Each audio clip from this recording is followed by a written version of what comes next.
Banyak orang hidup, namun sebenarnya dia tidak tahu siapa dirinya. Ada yang merasa tidak berharga ketika dia tidak berhasil.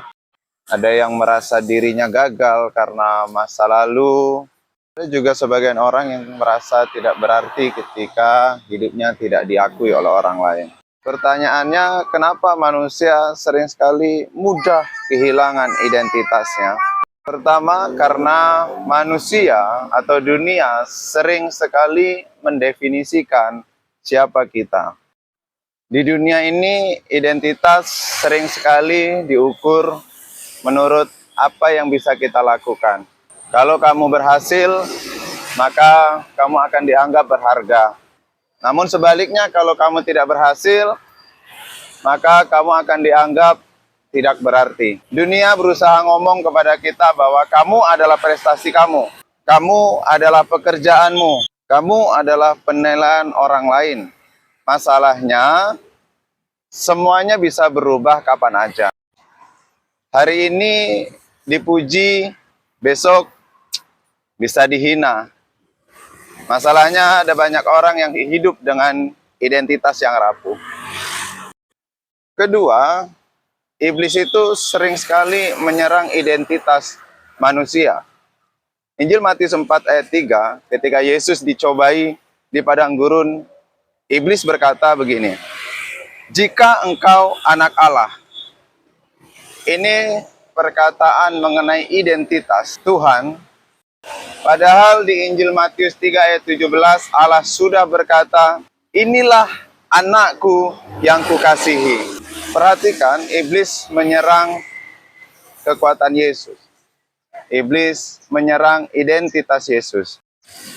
Karena ketika identitasnya goyah, maka keputusan hidupnya juga akan goyah. Hal yang sama juga terjadi pada manusia masa kini.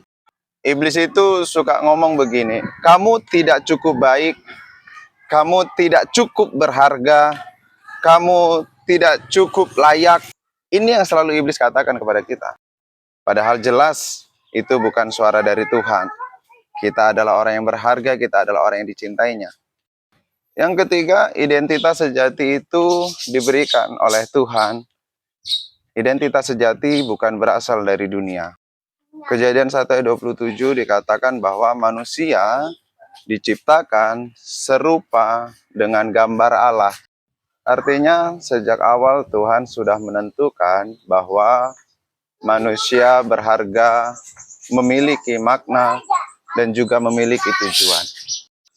Nilai manusia tidak berasal dari apa yang dia capai, namun dari siapa dia diciptakan. Bayangkan kamu punya lukisan asli dari pelukis yang terkenal, namun lukisannya rusak, robek, dan mulai lusuh, begitu ya.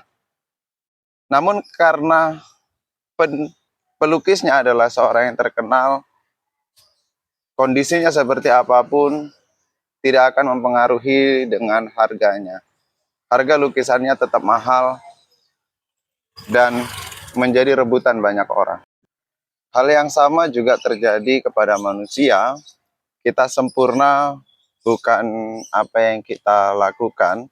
Kita sempurna karena Tuhan yang menciptakan kita.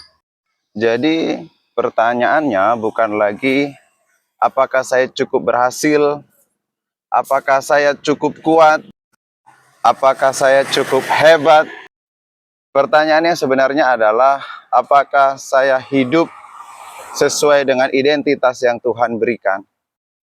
Karena ketika orang tahu siapa dirinya di hadapan Tuhan, maka dia tidak akan mudah dihancurkan oleh pendapat dunia. Kamu tidak didefinisikan oleh masa lalumu, kamu tidak didefinisikan oleh kegagalanmu. Identitasmu ditentukan oleh Tuhan yang menciptakanmu. Kasih-Mu lebih dari